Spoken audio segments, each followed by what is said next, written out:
അമ്മ ഇപ്പൊ എന്റെ അസുഖം നന്നായിട്ട് കുറഞ്ഞല്ലേ? നമ്മുടെ കണ്ണിക്കടിയില്ലേ, അതെനിക്ക് നന്നായിട്ട് ഇപ്പൊ മാറിയാൻ വെച്ച് നമ്മൾ എവിടെയൊക്കെ പോയി മരുന്ന് മേടിച്ചു. എന്നിട്ട് വില കുറവുള്ളേനെ അതുപോലെ ഡോക്ടർ വന്നാ തുള്ളി മരുന്ന് എന്നൊന്നുമില്ല മരുന്നായിരുന്നു അമ്മ.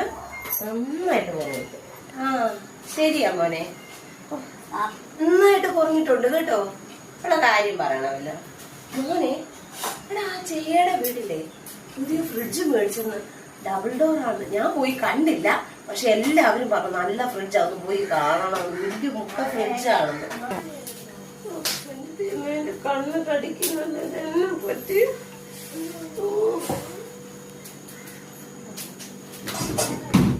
എന്നതാമേ എന്നെ നല്ലൊരു ഫ്രിഡ്ജ് പോലെ ഈ വീട്ടിലില്ല. എല്ലാത്തിനും കൊള്ളാം. പൈസ കൊടുത്ത് നല്ലൊരു ഫ്രിഡ്ജ് മേടിക്കാനുള്ള ഇനി കണ്ടവര് മേടിച്ചില്ല കഥയെ പറഞ്ഞു നടക്കും.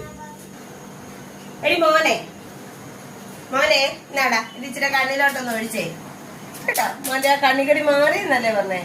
എല്ലാ മനുഷ്യന്റെ വീട്ടിൽ വല്ലതും മേടിച്ചെന്നാലും വല്ലേലും ഉള്ളത്. എന്നാ മനിച്ചിരി ഒഴിക്കും മോനെ. ഈ കുശുമിനും അസൂയക്കും ഒന്നും ഇതുവരെ മരുന്ന് കണ്ടുപിടിച്ചിട്ടില്ല. ഈ മരുന്ന് കണ്ടുപിടിച്ചേക്കുന്നൊക്കെ എന്തിനാന്ന് മോൻ അറിയാവോ? അസുഖത്തിനാ. ഇതൊന്നും ഒരു അസുഖമല്ല കേട്ടോ. നീ എന്നെ കൂടുതൽ നോക്കി പേടിപ്പിക്കാനും ഇല്ല.